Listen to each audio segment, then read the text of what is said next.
bárbaras, la introducción del cristianismo como religión oficial del imperio y la eventual caída y decadencia. En esta yo puse, para comenzar, esa es una frase famosa de Edward Gibbon.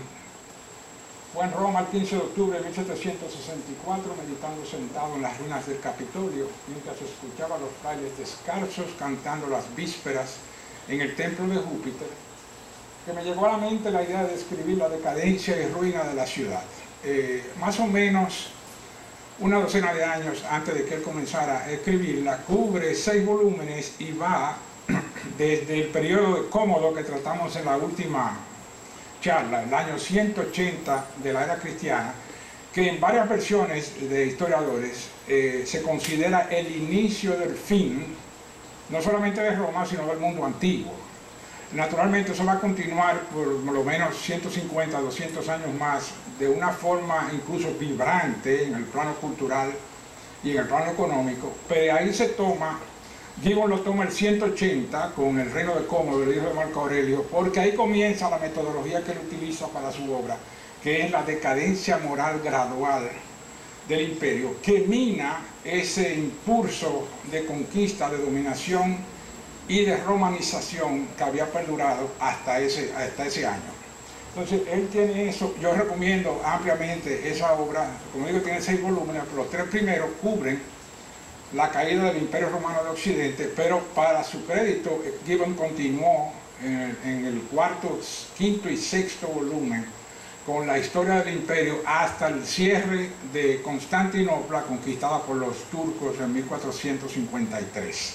Muy interesante para todo lo que es la Edad Media y la Alta Edad Media en Europa y la formación de los reinos. Entonces, este aquí es famoso también por el estilo que usa, ¿no?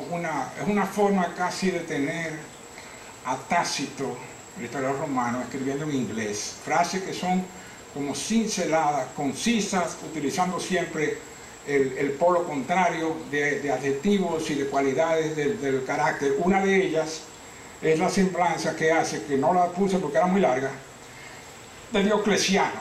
Diocleciano comienza en el año 284 su reinado de la era cristiana y es el que pone fin a ese periodo de anarquía que tratamos en la conferencia anterior, que se conoce como la crisis del tercer siglo, donde hubo una especie de 50 a 52 emperadores en un periodo de 60 años. Entonces Diocleciano viene en el 284, como digo, y le da una cierta permanencia al imperio y hace una reforma administrativa interesantísima e innovadora para esos tiempos, y es que divide la tetrarquía, divide el imperio en 4 zonas. El oriente, donde él está, él va a ser el emperador ahí. Italia, con el norte de África, una parte que va a tener el otro emperador.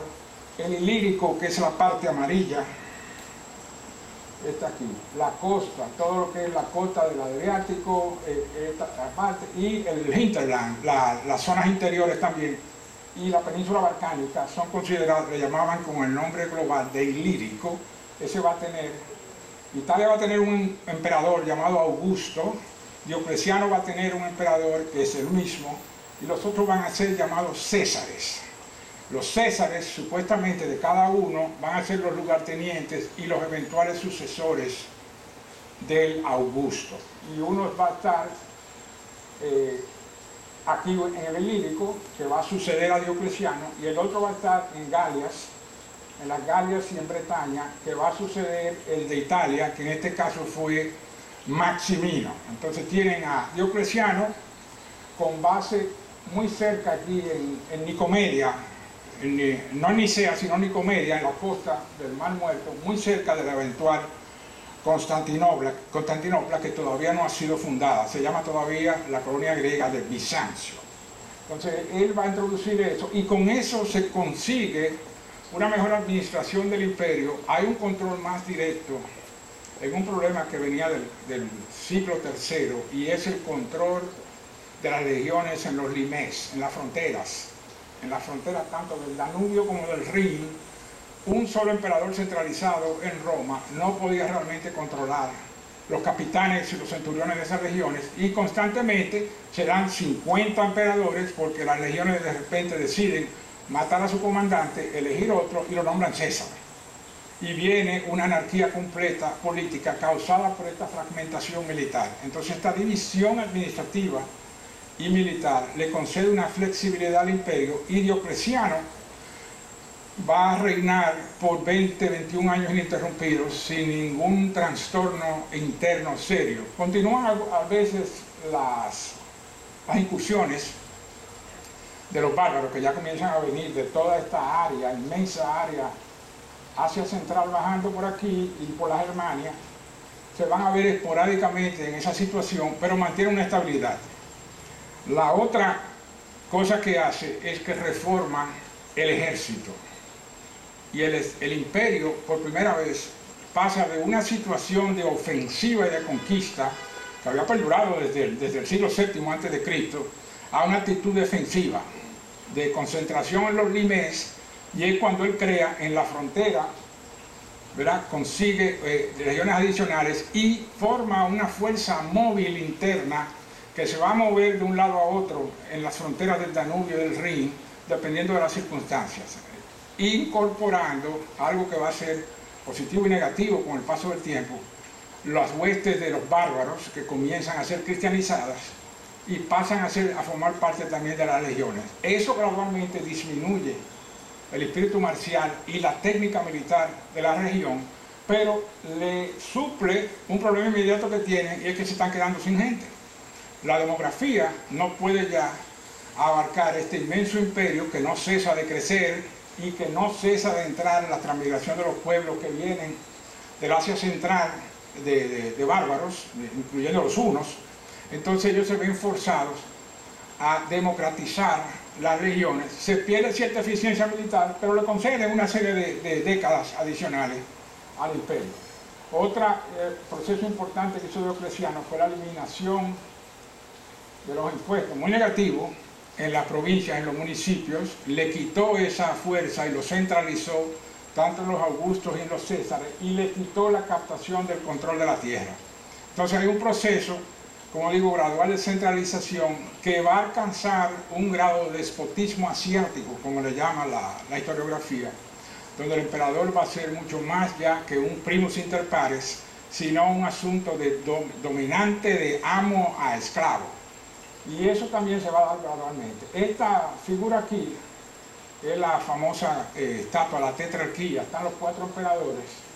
Esto estaba en el palacio en Constantinopla, cuando los cruzados en la Cuarta Cruzada, 1204, invadieron y saquearon Constantinopla. Los venecianos se la robaron, como se robaron muchísimas otras cosas, y se la llevaron, y actualmente está en la Catedral de San Marco, en Venecia. En uno de los nichos ahí se ve la tetrarquía de Diocleciano, que es contemporánea con Diocleciano, o sea, final del siglo III, principio del siglo IV.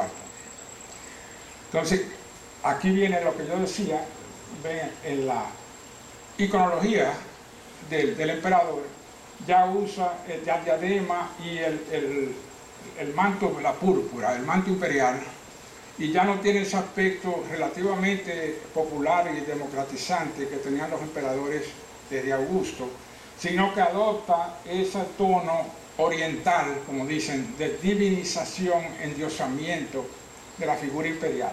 Y él lo hace precisamente para darle más realce a la figura imperial, porque, como digo, han pasado 60, 70 años de una anarquía militar donde han matado, de los 50 emperadores mataron más de 40.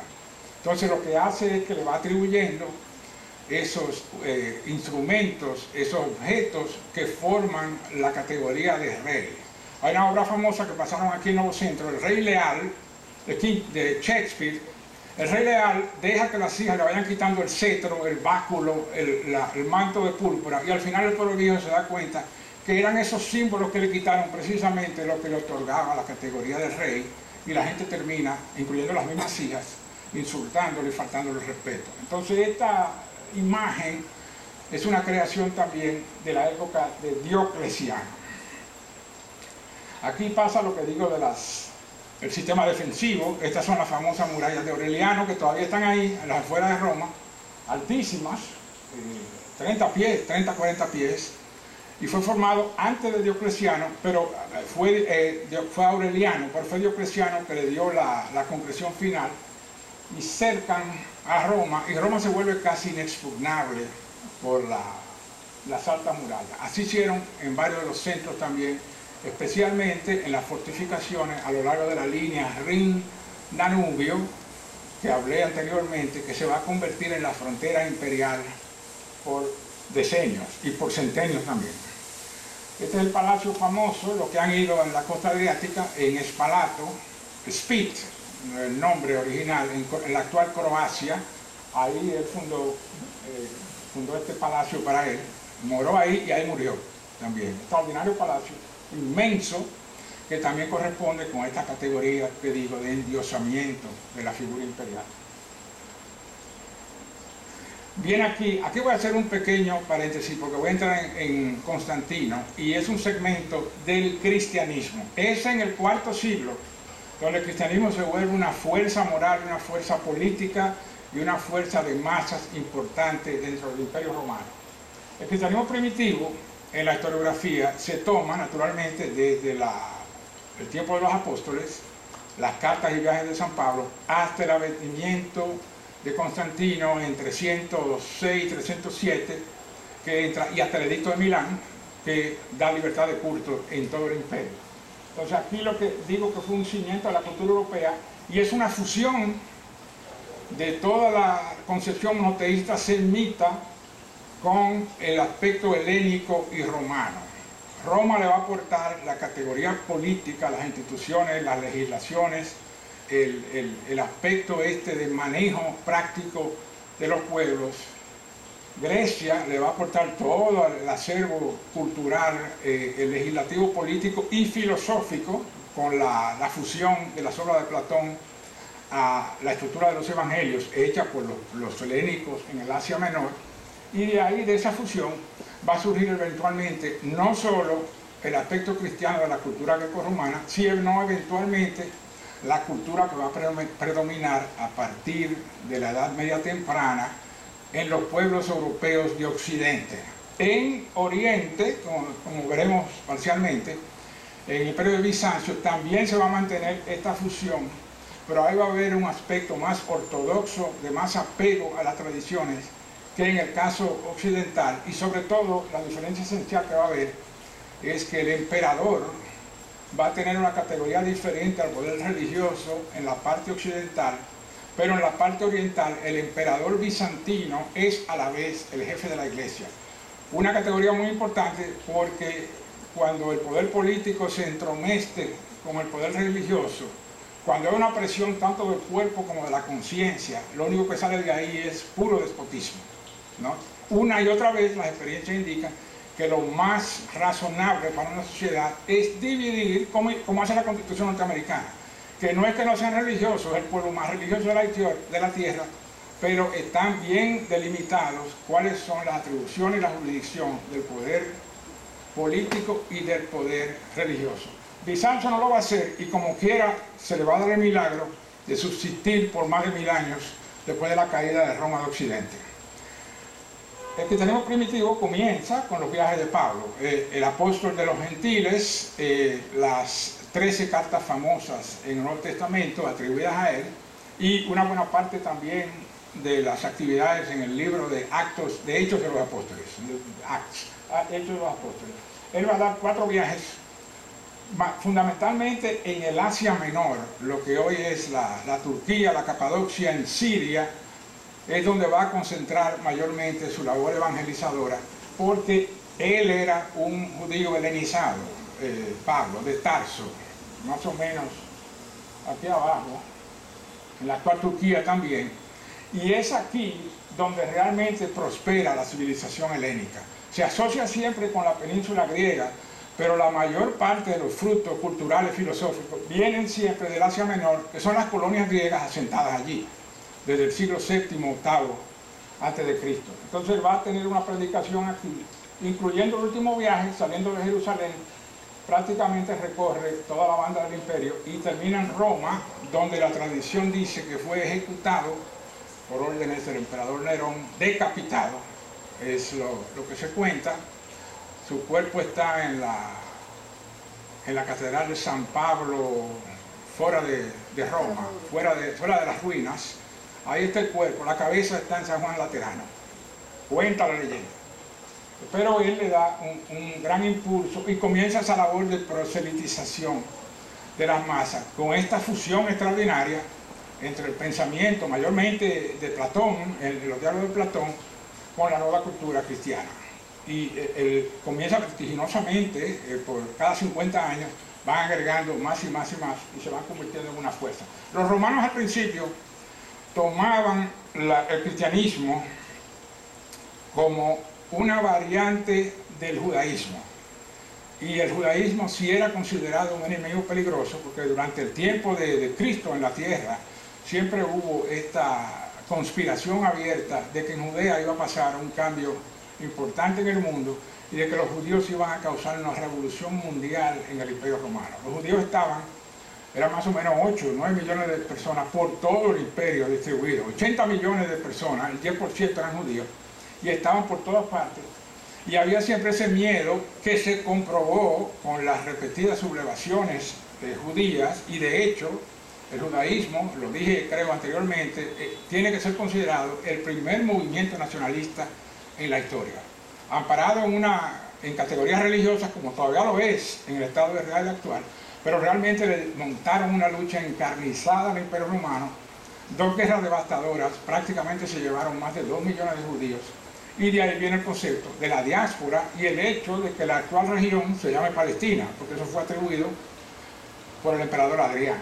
Entonces siempre había la sospecha de que el cristiano no era más que una secta del judío, lo cual históricamente también se puede debatir, porque el Nuevo Testamento se desprende del Antiguo, y Jesucristo es casi una reproducción moderna de la figura de Moisés para el pueblo judío, pero le agregan ese toque, los cristianos primitivos le agregan ese toque helénico y se vuelve una fusión innovadora que se separa también de las categorías religiosas del judaísmo puro. Entonces se da esto y comienzan algunas de las persecuciones, la primera con Claudio, el tío de Calígula, Nerón, también Nerón famoso porque le atribuyeron el incendio de Roma a los judíos, ¿no? La famosa tirada a los leones y todo eso, Domiciano, Trajano, Marco Aurelio. En cada una de esas se va amainando la represión, salvo, irónicamente, en la última aquí, Diocleciano, donde Diocleciano ve ya con mucho temor el auge extraordinario de las diócesis cristianas, y se da una persecución en el último año de su reinado tremenda, donde los cristianos sufren por el espacio de casi 10 años una persecución intensa, pero ya la iglesia está tan fuerte que no pueden controlarla de ninguna manera. Estas son algunas de las persecuciones, y hay un detalle importante aquí en el Apocalipsis, en las persecuciones de Domiciano en el año 95-96, esa imaginería que uno ve en los capítulos del Apocalipsis, de la bestia escarlata, la asociación con Roma, y este aspecto apocalíptico, ¿no? de fin de los tiempos, tiene mucho que ver con esa persecución feroz que hizo Domiciano al fin del siglo I, y se da esa tremenda imagen con esta aquí. Esta es la bestia escarlata de las 7 cabezas. Yo una vez tuve el privilegio de oír en la iglesia jesuita en Park Avenue, en Nueva York, a un cura norteamericano, Father Coughlin, declamando en un sermón esos libros del Apocalipsis. Es una cosa que le para los pelos a cualquiera, porque es una poesía extraordinaria de fin de los tiempos, de algo que sabe que algo va a venir, nos va a redimir de toda esta opresión que nos tienen las persecuciones y la sangre de los mártires. Entonces puse aquí, del capítulo 17, ¿no? En su frente un nombre escrito: Misterio, Babilonia, la grande, la madre de las fornicaciones, las abominaciones de la tierra. Ella tiene una marca aquí, la bestia escarlata, que se asocia con la Roma imperial, la ciudad de las 7 colinas, que algunos dicen que puede ser también Jerusalén, porque Jerusalén también, como Roma, tiene 7 colinas. Y vi la mujer embriagada de la sangre de los santos y de la sangre de los mártires de Jesús, y cuando la vi, quedé maravillada de grande admiración. Se le atribuye a San Juan el Evangelista, probablemente no sea él el autor, pero eso sí responde a toda una tradición que ya venía de la tradición judía, que se llama la tradición apocalíptica. Siempre esta perspectiva de fin de los tiempos, de que todo va a acabarse y va a surgir una nueva aurora, algo que le da una potencia espiritual extraordinaria a los cristianos y hace que los mártires vayan hasta con alegría al martirio. Uno famoso que lo estaban tostando en Roma, en una brasa, y dijo, no, voltéeme del otro lado para tostarme mejor. O sea, tenían una actitud completamente indiferente ante la muerte, frente a esa perspectiva milenaria apocalíptica de que vamos a ser redimidos. Y tiene mucho que ver con el Apocalipsis, que es el gran ejemplo de esa literatura apocalíptica. Otra imagen aquí, la procesión de los santos mártires en Ravenna, al norte-este de Italia, en el Adriático. Ya aquí las mujeres con la aureola de santos, y el cetro, el laurel, es el símbolo del martirio. Estas son las mujeres en una iglesia en Ravenna, y estos son los hombres. No fueron tantos como se puede pensar, pero algunos miles, al paso de 350 años, pudo haber quizás un par de decenas de miles de muertos, y quizás 400, 500 mártires por la fe cristiana.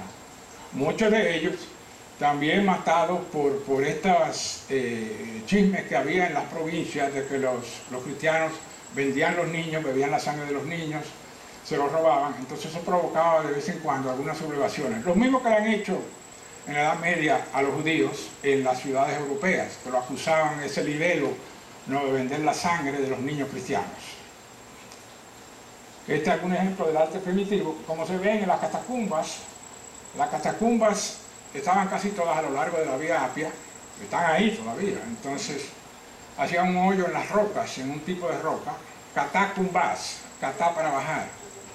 Entraban ahí y había cementerios, había arte, había hasta termas en algunas de ellas, y se da el comienzo del arte primitivo cristiano, que como se ve en la imagen de este Cairo, de este mozo aquí, es todavía muy helenizado. Es una pintura netamente oriental, con este aspecto, este fresco helénico, pero ya aquí se ve, contrario ya a la pintura clásica, se ve una expresión del rostro que indica una personalidad individual. Y comienza ese arte, como digo, cristiano, en catacumbas. Esta es otra, la más famosa de ellas, la catacumba Domitila, en las afueras de Roma, con los bellos arcos, siempre ese concepto todavía oriental. Y el Cristo aquí también completamente a la manera bizantina. ¿No? Después eso va a variar con los colores que le va introduciendo el arte occidental. Y ya en el Renacimiento, la figura de Cristo y de la Virgen María van a ser asociados con azul y verde, los colores del cielo.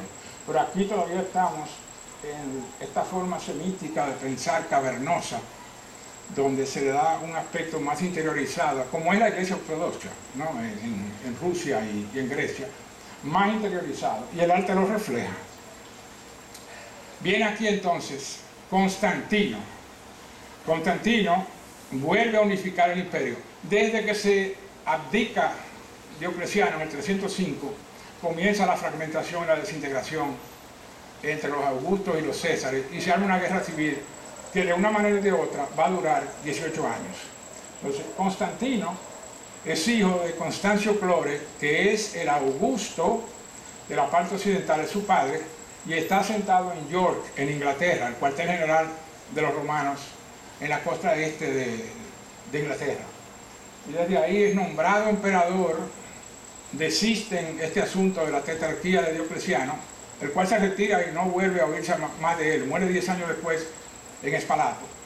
Pero ahí lo declaran y comienza una guerra civil, y él va captando las fuerzas legionarias, entra en las Galias, vence varias veces al gobierno asentado en la península itálica, y se da la batalla final en la visión del puente Milvio al norte del río Tíber, el puente más al norte en el Tíber en esa época de Roma, donde se da la famosa imagen de él ver esta cruz en el cielo, un signo, y el signo dice: por este signo vas a vencer.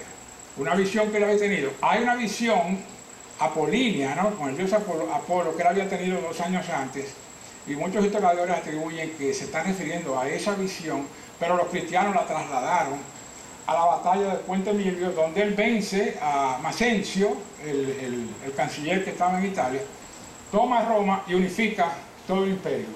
Mantiene toda la centralización administrativa de Diocleciano y le agrega otras categorías, incluyendo la famoso edicto de Milán, donde no solamente legaliza el cristianismo, sino que da libertad de culto a todas las religiones en el Imperio Romano. Permiso. Pues yo me sé. Me quedo sin aliento. Pero ese es un evento capital que se considera ya el impulso irresistible inicial para el auge completo que va a tener el cristianismo, y con razón, porque cesa inmediatamente las persecuciones. Entonces, con el edicto de Milán, Milán siendo la capital del imperio en ese momento, porque ya la habían trasladado de Roma a Milán, y él lanza ese edicto y se crea una libertad de culto en todo el imperio. Helena, aquí, esta que hablo ahí, es la madre de él, y ella va a Tierra Santa, y se da también la otra leyenda, que ella encuentra la madera de la cruz donde fue crucificado Jesucristo, trae una parte a Roma, trae también otras reliquias, y va a fundar 2 importantes iglesias que todavía están ahí, que voy a mostrar más tarde. Viene el Concilio de Nicea, la fundación de Constantinopla, y él crea una dinastía. Se atribuye aquí al edicto de Milán y el reinado de Constantino como el cierre, una de las posibles fechas para el cierre de la Edad Antigua. No va a ser así. Lo que va a suceder es que la romanización y la Edad Antigua va a adquirir un nuevo tono con esta libertad de cultos, y van a comenzar a asociarse como una especie de lo que llaman ahora de diversidad cultural, de multiculturalismo, de donde va a surgir un híbrido temporal por un par de siglos, 2 o 3 siglos más, de donde eventualmente van a salir los reinados germánicos y la cultura europea. Pero comienza, sobre todo, con el aspecto religioso de la libertad de cultos, comienza, como digo, iniciada por el Concilio de Nicea.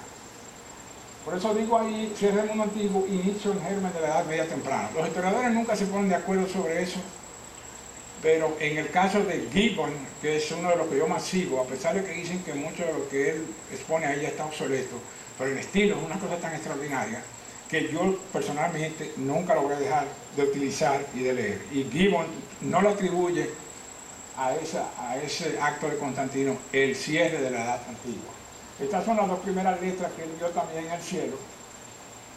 El Christos, ¿no? La X es la CH en griego antiguo, y la P es la R. Entonces, Shiro, que es el nombre Christos en griego, que él ve también en el cielo, y que se va a convertir en un símbolo clave, sobre todo en la Iglesia Ortodoxa griega de Oriente. Esta es la visión que ve con la cruz.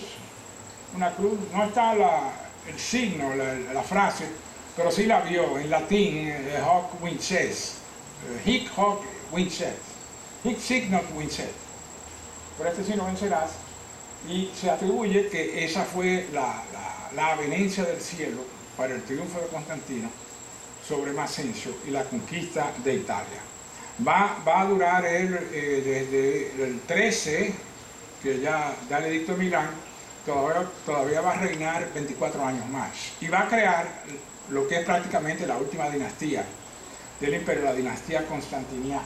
Este es el arco de Constantino, que se ve imponente ahí de noche, pero el que lo ve en Roma no es tan extraordinario como uno piensa. Ya no tenían mucho dinero para la arquitectura y tuvieron que tomar material del foro de Trajano, de la columna de Trajano, para terminar ese arco de Constantino, que está intacto ahí por el centro de Roma todavía, y se ve mucho mejor de noche que de día, que fue por lo que opté por esa foto. Esta es la Basílica Nova, también construida durante Constantino. La basílica era originalmente un foro. Esto está en el foro romano, en la parte oriental del foro romano, todavía, esos restos. Y era no una iglesia, sino un foro con un espacio interno inmenso, donde la gente debatía y hasta era un mercado público. Entonces eso después fue asociado con la congregación, con la iglesia, que era una asamblea política que se va a tomar lugar en el aspecto físico de la basílica, y de esto se va a venir asociado y se crea el concepto de la iglesia y de la basílica tal y como lo conocemos. Este San Juan de Letrán, una de las 4 iglesias papales de Roma, la otra es San Pablo, fuera de la muralla, Santa María Mayor y naturalmente San Pedro en el Vaticano. San Juan de Letrán comenzó a ser construida en el siglo IV, no la terminaron hasta el siglo XVI, algo así, pero es una de las 4, como digo, papales. Y el canon, lo que llaman el protocanon, el primer canon de la iglesia es actualmente Emmanuel Macron, el presidente de Francia, de Enrique IV en Francia. Él es el canon principal de la iglesia San Juan de Letrán. En Santa María Mayor, el protocanon es el rey de España.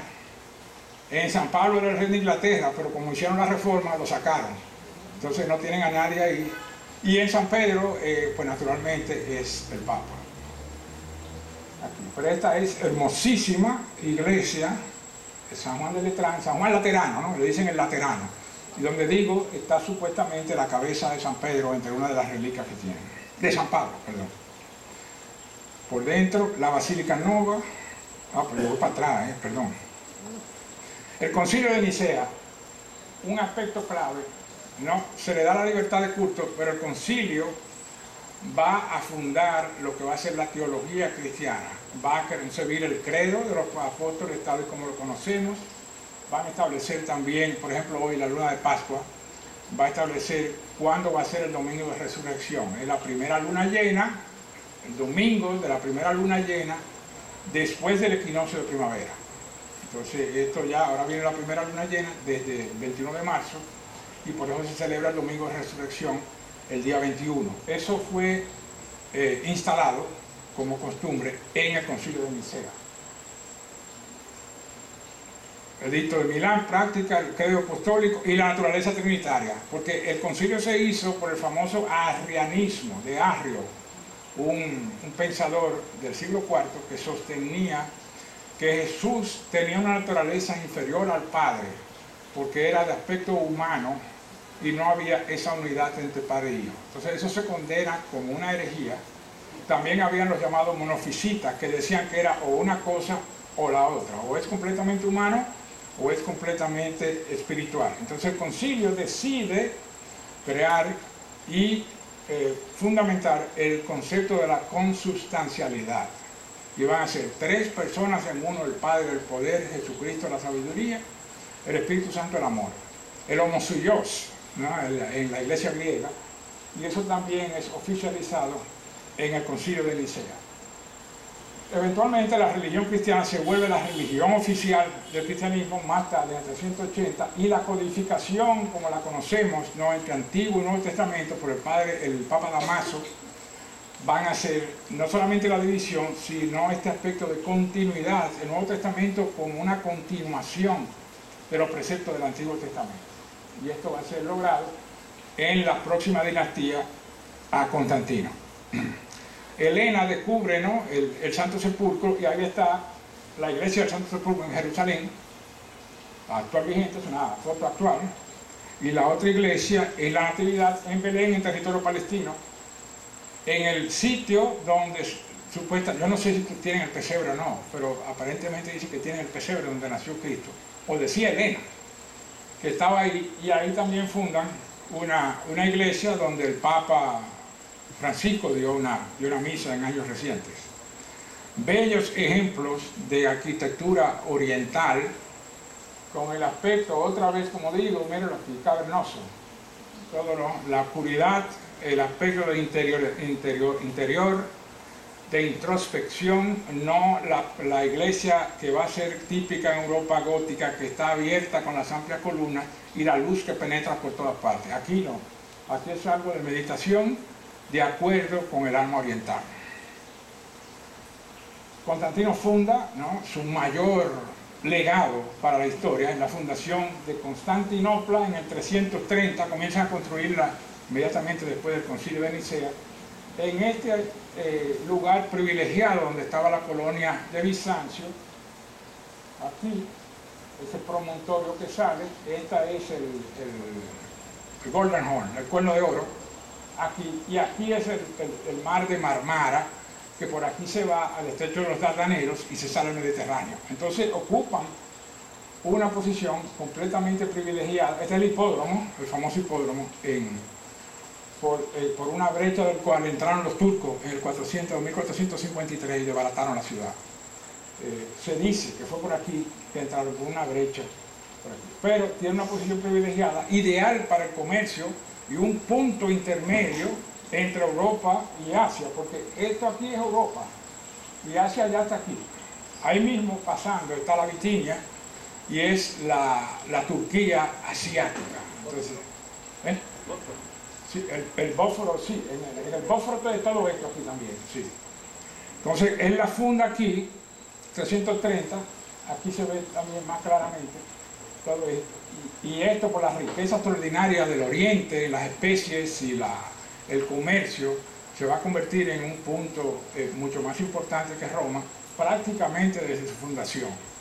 Porque tienen a la mano no solamente todo el comercio sirio y de las caravanas que llevaban al Océano Índico, sino que también es extraordinariamente fácil de tomar ventaja de la ruta de la seda en el Asia Central, que va hasta la civilización china allá y le da un impulso tremendo. Es cuando los turcos cierran este paso aquí de Bizancio que impulsa a Cristóbal Colón a buscar una ruta por Occidente, porque ya todo el comercio de especies se había interrumpido por los turcos al tomar Constantinopla. Una desgracia total para la cristiandad.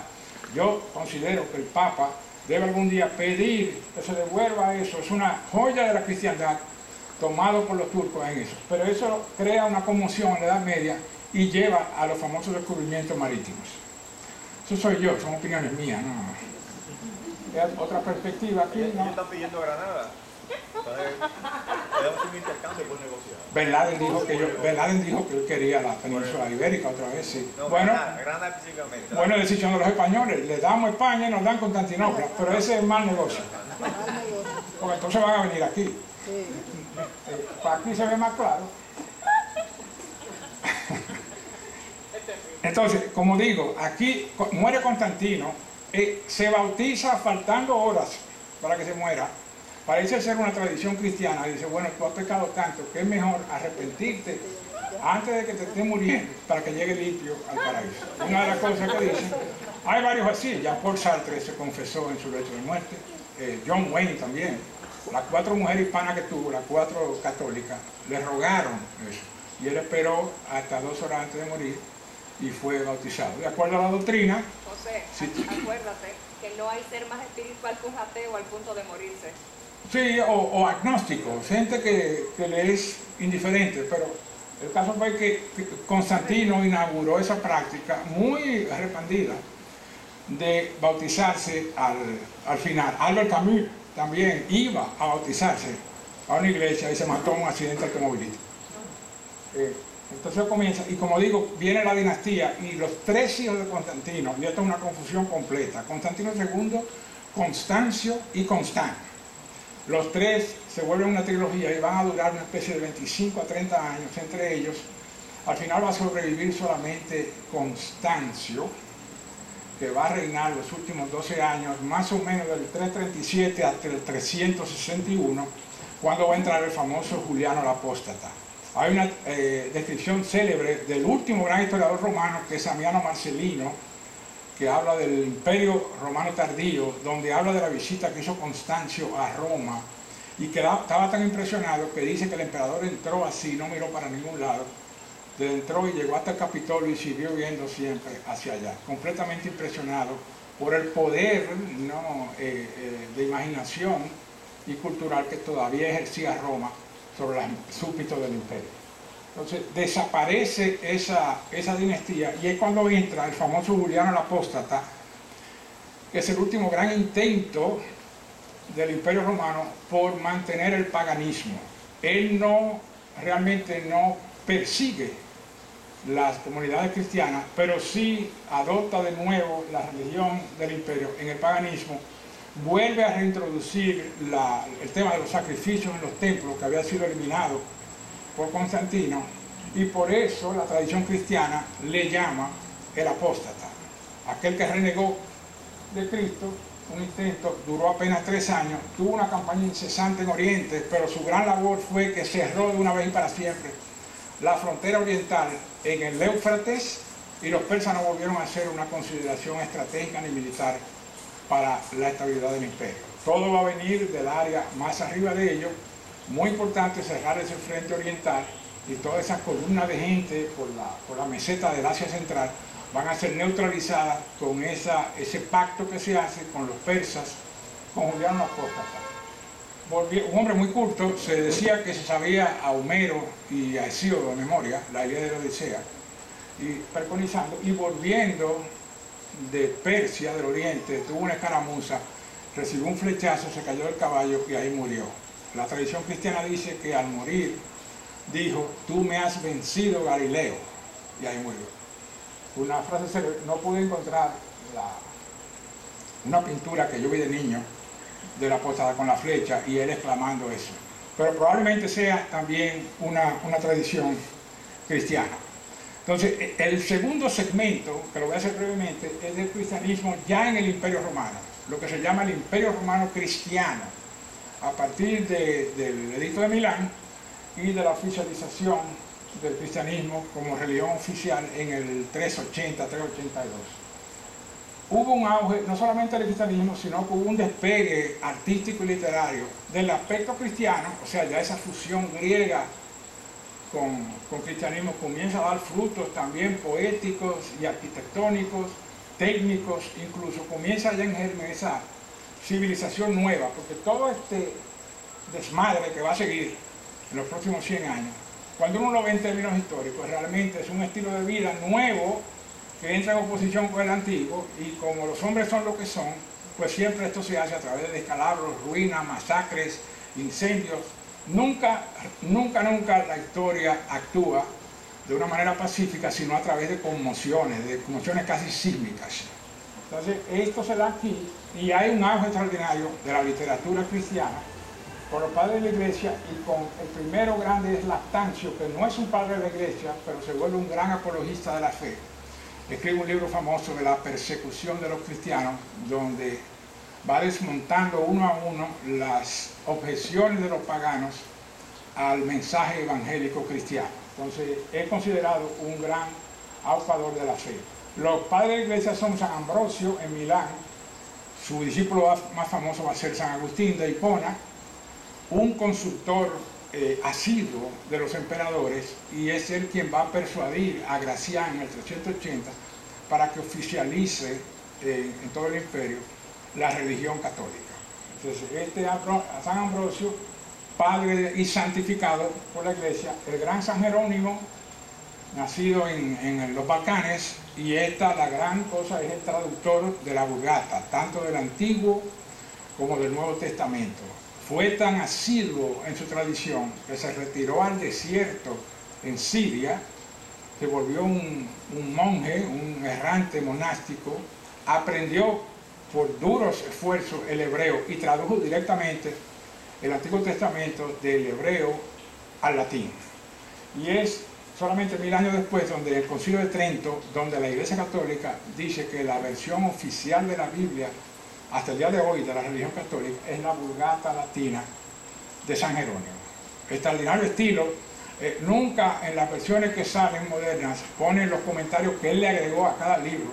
Yo he visto algunos, no todos, pero son unos comentarios penetrantes, lúcidos de análisis del texto evangélico, de ambos. Entonces eso se vuelve por eso, y él se retira en un momento dado a Belén, porque cree que en Roma tiene influencias nocivas todavía del paganismo. Tiene un sueño famoso que está en una pintura o de Tiziano, de uno de los venecianos. Tiene un sueño famoso donde él se está disculpando con Dios, y Dios le dice: yo te perdono, pero en el fondo tú eres un ciceroniano. Y él se despierta aterrado con eso. y toma su mercancía y se va a vivir hasta el día de su muerte en la Palestina. El otro no es el gran San Agustín, uno de los máximos poderes intelectuales de todos los tiempos, sin lugar a dudas, el máximo exponente de la teología cristiana, es la inspiración directa del agustinismo, de la reforma protestante de Martín Lutero y de todas estas comunidades evangélicas que abundan en los Estados Unidos y ahora en la América hispana.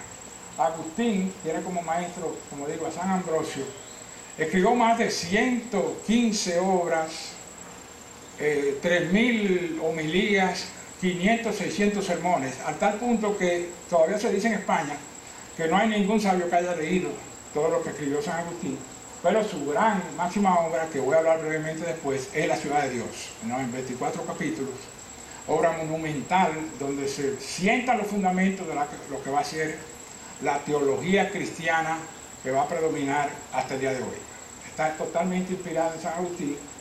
Yo lo recomiendo entusiásticamente, un escritor de un poderío extraordinario. Si quieren ver algo más, no diga accesible, pero más humano, están las Confesiones de San Agustín, que son también el proceso de conversión que tuvo, que también es una maravilla literaria.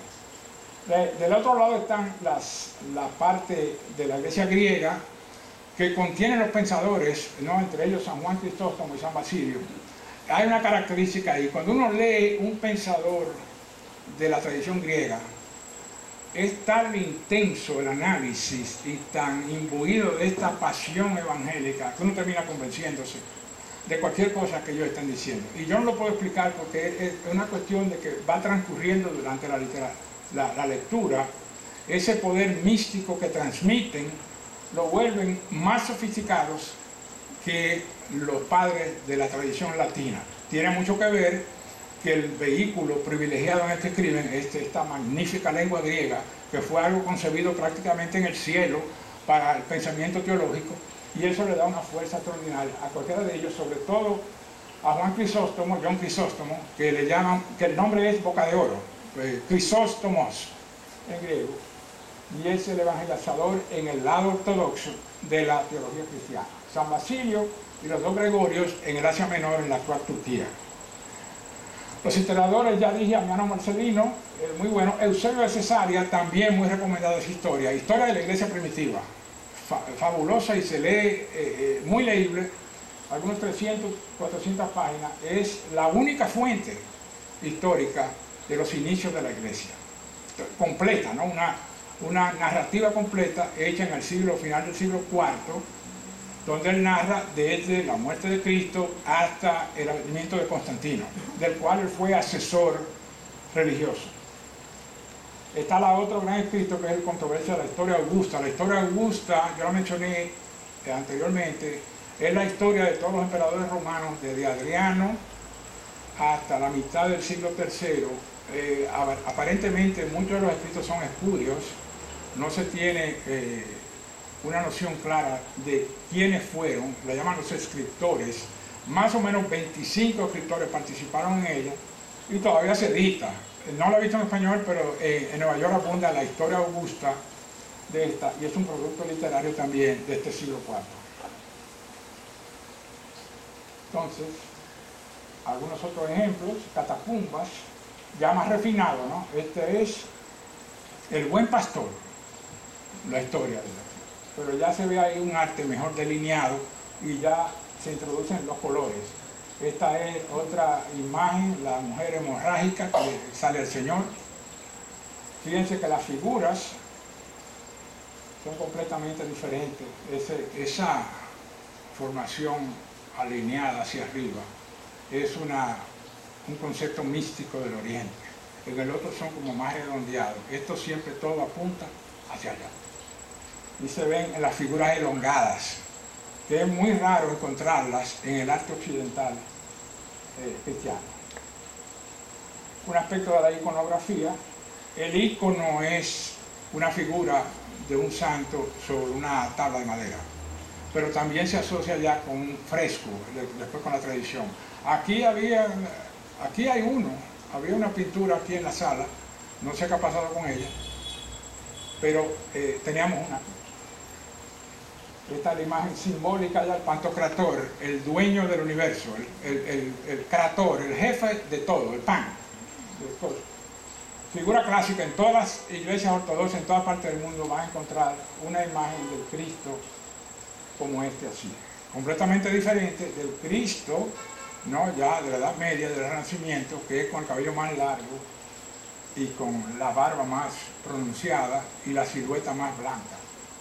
Este es el Pantocrator, un ejemplo del arte cristiano ya más sofisticado en San Vitale, en Rávena, aquí, con los motivos bizantinos ya más abiertos, ¿tú ves? Gradualmente van abriendo más, ya le van poniendo una ventana, ya no es una caverna, sino que van sofisticándolo, los capiteles también, aquí, todas estas cosas que ligan el arco con las bases.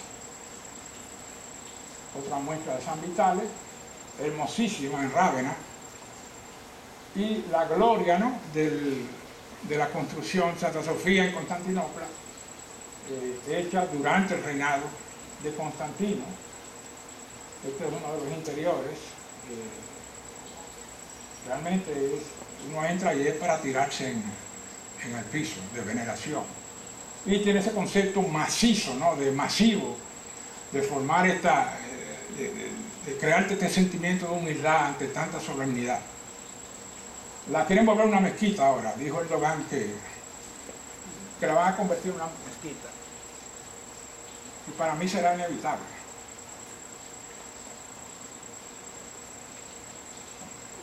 Entonces es todo el arte que se va dando, más ejemplos, ¿no?, en Santa Sofía. A la izquierda está Constantino. Y esta es la mamá. Y en el medio, la Virgen. Pues, muy diferente a la Virgen también que conocemos en Occidente. Esta es también extraordinaria en Sofía, Bulgaria, considerada una basílica constantiniana también. Muy hermosa. Santa María la Mayor, que ya dije, el canon es el rey de España. Y aquí entramos ya en los últimos 100 años. Yo puse una cronología porque realmente son tantos sucesos que van pasando simultáneamente que se vuelve imposible de hacer una exposición lógica, despacio y cosas. Hay que hacerlo de una forma condensada y en síntesis, pero cae la dinastía de Constantino y entra la dinastía valentiniana, y el Valentinio en el 365, que divide el imperio en su forma actual, que todavía perdura en Europa, ¿no? Esta división de Europa Oriental y Europa Occidental viene desde ahí. Entonces, su hermano Valens va a tomar la parte oriental con sede en Constantinopla, y él va a tomar la división en Occidente con sede en Milán a veces y en Rávena en otras. Van cambiando gradualmente y van a durar una especie de una docena de años, y es cuando comienzan en forma la penetración de lo que conocemos como las invasiones bárbaras del final del siglo IV, que van a ser en última instancia el golpe mortal al imperio. Lo que sucede aquí es que hay una serie de tribus, de poblaciones, godos por un lado, pero también vándalos, sarmata, alanos, suavos, que se van a ver presionados por un movimiento que se da en las estepas siberianas allá en la frontera con China. Los hunos, como se les llama, no pueden penetrar el imperio chino y comienzan a moverse hacia occidente. Como nada los detiene en el Asia Central, porque es completamente plano, salvo los Urales, por donde entran por varios boquetes, comienzan ellos a presionar desde las bases en Ucrania, la actual Ucrania, a las tribus, a los godos y a los vándalos, y estos a la vez son empujados hacia occidente y presionan las fronteras en el Rin. Entonces comienza todo este catástrofe. En el año 378 los godos, que ya vivían en el norte del Mar Muerto, del Mar Negro, en la Ucrania del sur, le infligen una derrota tremenda a los romanos en Adrianópolis, donde Valens está dirigiendo las legiones y donde el emperador muere en la batalla. Y esto es una catástrofe tan grande como la famosa catástrofe de Cannae en el siglo III a.C., la derrota de Aníbal a las legiones, y crea una completa conmoción, y ya a partir de ahí sí el imperio comienza a debilitarse gradualmente.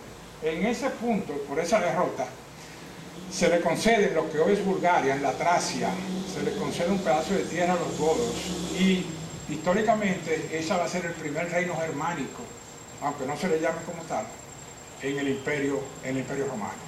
En el final del siglo IV se asientan en Tracia, muchos de ellos entran a formar parte de las legiones militares, muchos de ellos se convierten también a cristianos y a ciudadanos romanos. Pero es un producto de esa integración que causa. Viene un reinado de Teodosio que frágilmente unifica muy efímeramente el imperio, pero ya la división es marcada, los modos de vida son diferentes, los pensamientos son diferentes, y no hay forma de subsanar esa división que se ha creado desde 50 años atrás. Hay una germanización de las fronteras, porque también se ven forzados a ir captando bárbaros para esto, pero esto lo salva momentáneamente, pero le va cambiando el tono a la romanización, y como digo, ahí ya es el germen de lo que viene, y le va quitando ese espíritu marcial tradicional de las legiones. Asientan los godos con Alarico, el famoso, y Alarico en un momento dado se subleva y da la primera invasión en Italia en el 402. Va a tener varias ahí. Mientras tanto, las legiones en el occidente también se ven despojadas de abastecimiento, de presencia imperial, porque las distancias son las mismas, pero ya las comunicaciones se vuelven más complicadas por toda esta serie de tribus que andan por el medio y los unos empujando desde el Asia Central. Entonces, en un lado, las legiones que están en Britania, en el 406, se van a la Galia, a Francia, y ya no vuelven más a Inglaterra, y Inglaterra es tomada primero por los sajones y después por los anglos, que vienen del Mar del Norte, de la Jutlandia, de la Dinamarca, del Báltico, y ya hay primera provincia importante que pierde el imperio, 406. Al mismo tiempo, vándalos, godos, suevos, cruzan el Rin. Este pedazo que hay entre la base del Rin y la base del Danubio, ¿no? Que no se pegan, ahora se pegan porque hay un canal, pero en ese instante no eran conectados, es lo que llamaban el decumates. Lo dejan vacío y por ahí se meten todos. Entran estos aquí que están siendo empujados,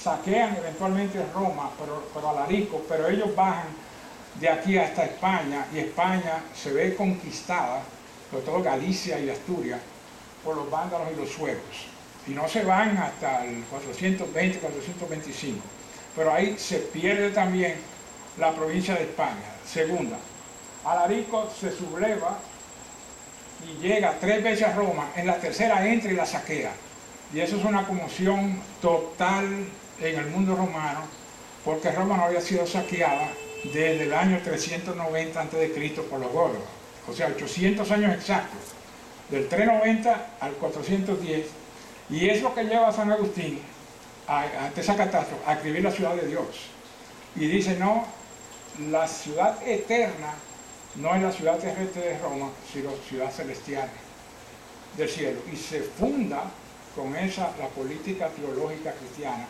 quien él es el fundador, en los capítulos iniciales de la ciudad de Dios. Y es por esta conmoción que creó esa invasión.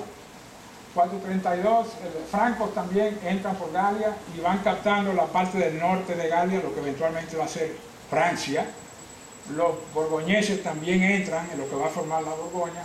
Viene una serie sucesiva, y la última gran empuje son los hunos, bajo el famoso Atila, ¿no? Llamado el azote de Dios, gran comandante militar, quien es vencido en los campos cataláunicos en Chalon, en Francia. Ahí lo detienen, se desvía de ahí a Italia, y se da la famosa imagen de que llega a las puertas de Roma, el Papa lo recibe. La leyenda cristiana dice, lo voy a mostrar en la pintura final, de que él vio a San Pedro y San Pablo detrás del Papa y se devolvió en la muralla de Roma. Pero Roma vuelve a ser saqueada por los vándalos, y los hunos provocan este concepto en la historiografía tradicional, que es el Volkerwanderung, la transmigración de los pueblos, un término alemán, y es por ese movimiento que se van dando de ir empujando las cosas y van desplazando los que estaban ahí y van formando nuevas naciones. Se desvía aquí, como digo, vuelve a ser saqueada otra vez por Genserico y la caída final es en Roma con el último emperador Rómulo Augusto. El 476 se toma como el cierre porque viene de Gibbon. Gibbon le atribuye a la huida de ese emperador el cierre del Imperio Romano de Occidente y es tomado por Odoacro, el rey de los ostrogodos. Aquí se dan algunas de las que pongo de la división. Esta es la división del imperio, desde Sirmium, que es la actual Belgrado, en el Danubio, una línea imaginaria hasta abajo, todo lo de aquí, Imperio Romano de Oriente, este Imperio Romano de Occidente. Esa línea más o menos se mantiene en la actualidad. Este es un concepto claro en la historia europea, ¿no? El Oriente y el Occidente. Una línea de las invasiones bárbaras. Se ponen así en esas flechas porque fueron tantas y con tantos altibajos que no hay ninguna forma en un mapa, en la cartografía, de ponerlo que no sea con toda esta serie de líneas y de colores. Sí, yo no he visto, puse varias por eso, porque no, imposible, pero es un empuje gradual que comienza de norte a sur y se va transmitiendo, y la última que queda es donde comenzó, que es la península italiana, es la última en caer, en Oriente. Otro aquí con las batallas, muy difícil de leer, pero lo puse como quiera. Y esto es como quedan más o menos los reinos germánicos al cierre, ¿no? Algunos de ellos, una foto famosa de Alarico en el saqueo de Roma, donde hubo un saqueo, pero también él le dio órdenes de que no saquearan las iglesias, y eso salvó a mucha gente de la destrucción, porque él era cristiano también. Esta es una de las primeras ediciones en español de la Ciudad de Dios de San Agustín. España fue uno de los grandes centros de estudios agustinianos. Los hunos, el área de penetración de los hunos desde aquí, en este arco aquí, y venían todos de estas estepas. Otra vez. Otra imagen, esta es el encuentro famoso que dije con el Papa, el azote de Dios. ¿Y cómo quedó el cristianismo en el siglo V? Todos esos puntos verdes son las grandes diócesis. Y toman, como se ve en el mapa, capturan todas las costas del Mediterráneo para la cristiandad. En el espacio de 100 años, del 632 de la muerte de Mahoma a 732, cuando detienen las huestes árabes en Poitiers, en Francia, Carlos Martel, en 100 años exactos, la cristiandad pierde todo el norte de África, toda esa banda aquí, todo esto aquí, y España, bajo la ofensiva musulmana. Entonces el imperio bizantino, que controlaba, pierde el 80% de sus tierras en 100 años, y no vuelven a recuperarlas jamás. Entonces se vuelve toda esa área semítica de nuevo, que es la cultura tradicional, ¿no? El germen que estaba ahí durmiendo vuelve y sale con el Islam, y es un impacto que va a comenzar a partir del siglo VII y que estamos viviendo todavía. Estos son algunos de los reinos. Otro ejemplo de mapa, ¿no? Con el imperio, este es el imperio de Bizancio, tal y como quedó en el siglo VI. Justiniano, el gran emperador, pero lo voy a tratar quizá cuando trate otro periodo histórico, vuelve y reconquista Italia, parte de España y todo el norte de África para el Imperio Romano de Oriente, y dura más o menos un poquito más de 100 años, y vuelven y lo pierden definitivamente como 50 años antes de Carlomagno. Pero hay un intento de reconquista bastante exitoso con el general famoso de Justiniano, Belisario, que conquista entre otros y funda en Italia, en la capital de Rávena, toda esa maravilla de arte bizantino que todavía podemos ver allá. Estos son los reinos germánicos y estos son Gibbon, ya para cerrar. Habla en el cierre de su historia de la decadencia, pero se pregunta que no habría que cuestionarse tanto cómo fue que cayó Roma, sino cuáles fueron los factores por los cuales duró tanto. Y yo estoy de acuerdo con eso. Y puse algunos de los factores ahí, 5 factores fundamentales: la posición geográfica privilegiada de Roma en la boca del Tíber, con ese inmenso hinterland, esa región interior de pueblos que fueron captando gradualmente una política de asimilación y tolerancia frente a los pueblos cristianos. Lo que el imperio ateniense fracasó estrepitosamente en la península balcánica, que no pudo asociar los diferentes pueblos griegos, los romanos lo hicieron con creces. Y iban captando con esa política de asimilación y una generosidad, consiguiendo la ciudadanía romana, ya fuera con voto o ya fuera sin voto. Pero iban integrándolo con un sistema de que por medio de la implantación del sistema jurídico, el derecho romano, iban cimentando las relaciones entre los pueblos conquistados y el pueblo romano.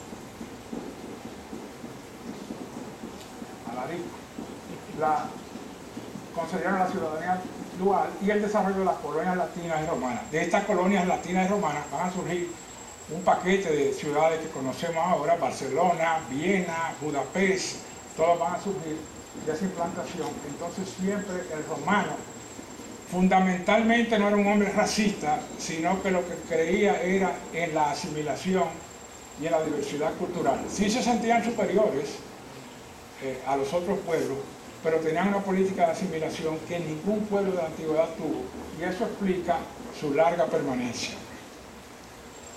Una estructura administrativa, el jurídico, la eficacia de las legiones y, por supuesto, el gran legado es que dieron la estructura política para la preservación de todo ese inmenso legado de la cultura helénica. Más de la mitad se perdió, lamentablemente, en las invasiones y las destrucciones, pero lo poco que tenemos fue preservado por ese poder político permanente de Roma. Lo que mejor lo define, y con esto cierro, es la historia del imperio. En la Eneida, Eneas, que va a ser el fundador místico de Roma, la sacerdotisa, la Sibila, que lo lleva por el Hades, por el infierno, le dice que tú solamente vas a conocer tu destino por boca de tu padre, y para eso tienes que bajar al infierno, al Hades.